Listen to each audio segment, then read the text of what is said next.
अफू, चरस, गांजा आणि वेगवेगळ्या नशिली पदार्थ आज महाराष्ट्राच्या खेड्यापाड्यामध्ये अगदी 7वी-8वीच्या पोरांच्या पर्यंत पोहोचलेले आहेत आणि एक भयावह चित्र असं तयार झालेलं आहे. मी गेल्याच आठवड्यामध्ये आरोप केलेला होता की महाराष्ट्राची स्थिती ही उडता पंजाब सारखी झालेली आहे. मुख्यमंत्र्यांना त्याचं वाईट वाटलं. माझ्यासारख्याला असा आरोप करणं शोभा देत नाही, मी महाराष्ट्राची बदनामी करतोय असं त्याने म्हटलं. पण आज त्यांच्या सरकारमध्ये असणाऱ्या पक्षाचे एक आमदार निलेश राणे म्हणतात की एकट्या सिंधुदुर्ग जिल्ह्यातून पोलिसांच्याकडून महिन्याला 2.5 कोटी रुपयाची खंडणी दिली जाते. सिंधुदुर्ग जिल्हा म्हणजे पोलीस अधिकाऱ्यांना नको असलेला जिल्हा.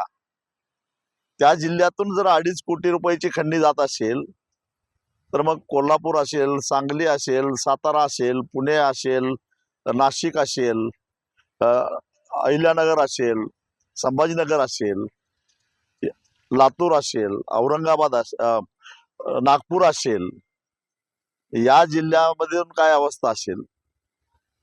मुंबई, पुणे, ठाणे, पिंपरी चिंचवड, नागपूर, संभाजीनगर या मोठ्या मेट्रोपॉलिटन सिटीमधनं किती हप्ता जात असेल. या महाराष्ट्राचा एक गृहमंत्री पोलिसांच्याकडून हप्ता घेतल्याबद्दल ईडीनं तुरुंगात टाकलेला होता.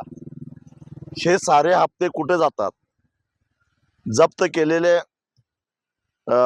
जे काही अंमली पदार्थ आहेत ते खरोखरच नष्ट केले जातात की त्याचीच विल्हेवाटला कशा पद्धतीनं लावली जाते, काय त्याचं वाटप होतं? देवाभाऊ, या प्रश्नाचं उत्तर महाराष्ट्राला मिळालं पाहिजे.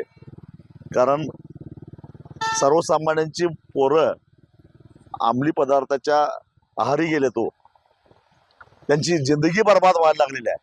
त्यामुळं या प्रश्नाचं उत्तर तुम्हाला महाराष्ट्राला द्यावंच लागेल.